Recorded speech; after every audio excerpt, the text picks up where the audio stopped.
within the next couple of weeks, we have a new stop on the preseason tour for Overwatch League Season 2. We have the NetEase Esports X Tournament Summer in China, which will feature some of our favorite Contender Season 2 talent, featuring one very, very popular Korean team. So this is going to be a offline final tournament with a $30,000 prize pool. First place, I believe, takes home about $15,000, which is, a nice chunk of change. But we're going to be seeing Runaway and Lucky Future Zenith pre-seeded into the offline final, and they'll be joined by two teams that will be qualifying from a online qualifier for groups of four. The drill, round robin, all that jazz. But yeah, Runaway in China offline. This is going to be very interesting, seeing how they'll actually be competing, hopefully, against Lucky Future Zenith, someone who has been very dominant domestically, but we haven't seen them ever tested internationally. So seeing them potentially in a match against Runaway would really start to kind of give the community rather, a very, very good read on exactly how these players are weighted globally.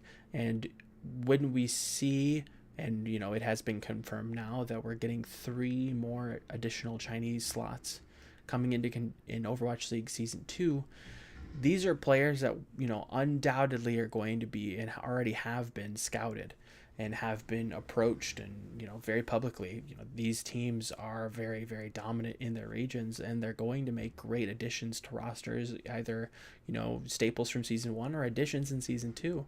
So seeing them tested is going to be some of the fun of these offline finals. But jumping into the qualifiers, this is where the fun begins.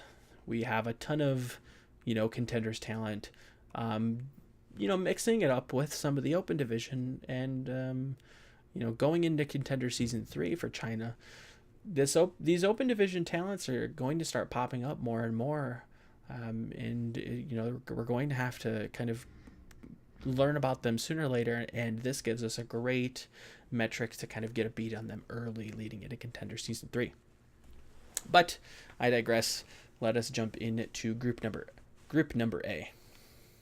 So we have LGD Gaming, Big Time Regal Gaming, Lingan Esports Youth, which I believe is a sister team to Lingan Esports, and Ambitious Immortals, both of which, those last two teams, I believe, are open division teams that kind of floundered around in the middle of the pack and just did kind of poorly. And this one is probably one of the closest groups out of the 4, next to probably Group C, which we'll get into. But Group A, I gotta be leaning towards LGD, and that's going to sound a little bit biased, but any of those top 2 teams probably would sound a little bit biased. I am an unabashed LGD supporter, but I'm also a Moss 7 Club supporter, and that core just was rebranded into Big Time Regal Gaming. And with their fancy new logo, they still kind of suffer from those same issues that they always have been. I kind of peg them as an echo of Runaway in Apex Season 3, where they were always trying to experiment with these, different picks, putting Bumper on main tank, putting Hoxhall on support, putting Hoxhall on main tank, just trying to play too much fancy Overwatch, trying to expand hero pools a little bit too much. And they tend to get a little too ahead of themselves, and they play a little bit aggressively. I remember watching some of the VODs from the Land Story Cup finals, or actually the third place match, where Vanessa on Hammond is, doing some fancy footwork and ends up, kind of getting lost and, positioning himself a little bit too far forward and gets picked off a little bit too much. So if I'm to give it to anybody, I think it's probably going to be LGD, but it is going to be a battle between LGD and BTRG. Most of it is going to be kind of played against the other two teams, the lower seeded teams. How many maps are the upper seeded teams going to lose to Lingan and Ambitious Immortals? That's going to make a huge factor in who gets out in this first seed, which then advances to the playoffs. The first seed of any of these groups is the only seed that advances. So, again, as much as it is a meme, every map does matter in this case, and these open division teams are gunning for you. They're watching your VODs. You don't have a ton of VODs yourself because you're an open division team.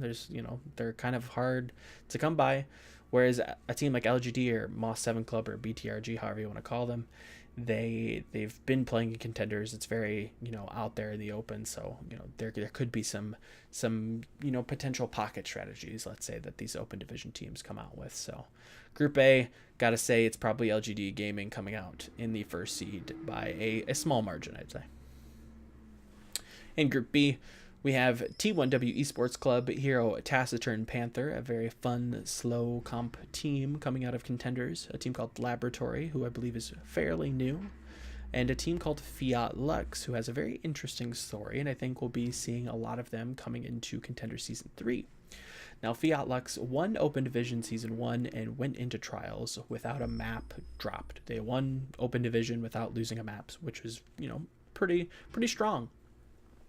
Now, with their time in Trials, trying to qualify for Season 2, they did narrowly miss making top 4 by 2 maps. So their map, they tied for the 4th seed, but they ended up dropping 2 more maps than their opponents, which did disqualify them from making top 4, and they ended up going back down to Open Division. So I believe, again, this is probably a Contenders level team. And while I don't see them making it out first in this group when they have to contend with the powerhouse of T1W, I am interested to see this matchup between Hero Taciturn Panther and Fiat Lux. These are two, very contentious teams in the kind of middle of the pack for Contenders. Can we see Fiat Lux maybe overtake them? We've seen Hero Taciturn Panther. They're a known quantity. Fiat Lux is still a little bit unknown for me. So if they can topple Hero Taciturn Panther, that leaves them in a great position for Season 3 of Contenders.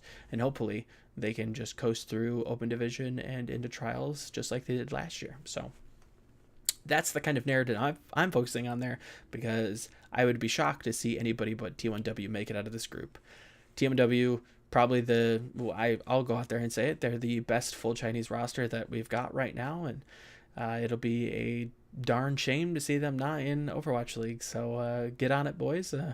Give them some paper, have them sign it, get them in there.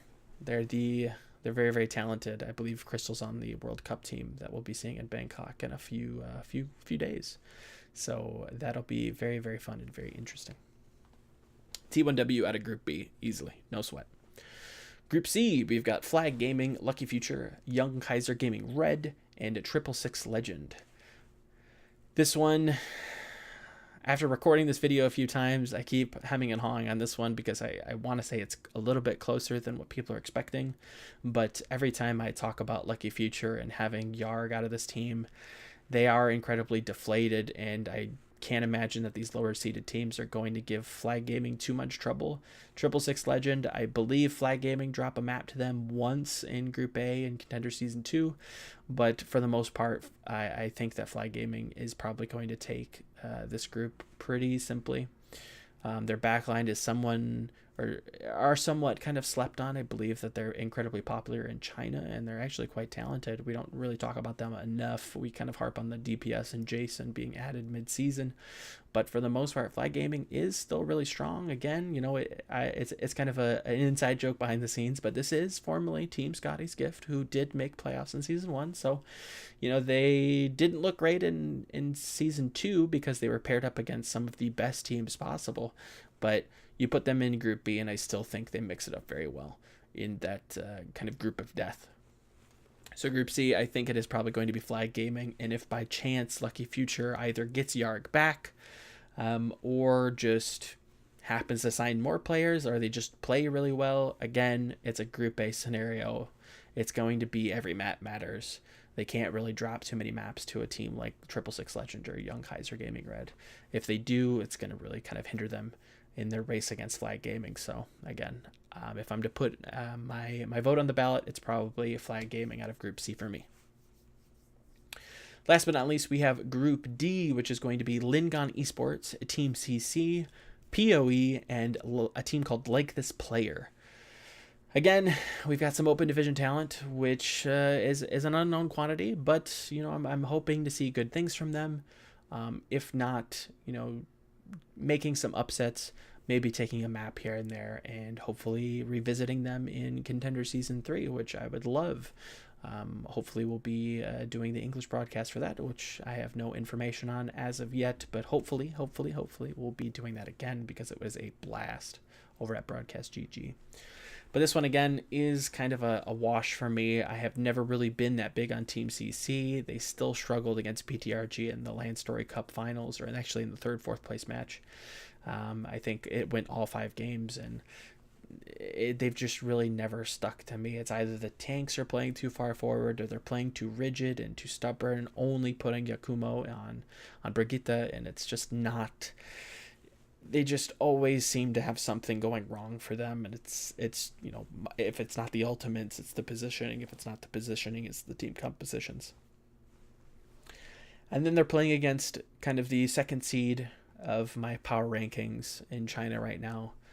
When it comes to full Chinese teams, I rank it number 1, T1W, number 2, Lingon Esports. U4 and Undead, they're really strong. As much as you might not like them, they're still doing really well, and this meta suits them very, very well. We saw them pull out the Sombra, and it still looked really good against LGD. LGD did kind of turn it around, but for the most part, I think it was a slow learning process for LGD, and Lingon really hit the ground running. Undead, it's the Undead show. It's Protect the Puppy, as Scribe likes to call it.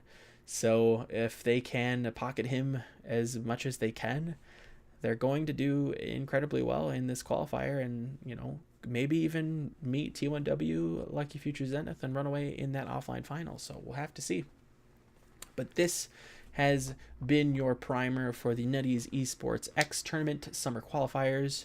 I'll probably maybe do a main event video when it comes time, and we know exactly what the playoffs results have looked like. If you like this video, definitely let me know so I can do that video. Thumbs up, all that good jazz. Leave a comment. If you have any questions, feel free to ask me on Twitter. It's at VOLAMEL, at Volamel. Leave them in the comment section down below, and I'll try to get back to you as quickly as possible. I actually love taking questions because it helps me add kind of it gives me a better feel for what you guys want, and also kind of gives me prompts for future videos. So hopefully you guys like this one. Hopefully you're as jazzed to see what China could do in Overwatch League Season 2, and I will see you in the next video. Thanks for taking some time and stopping by.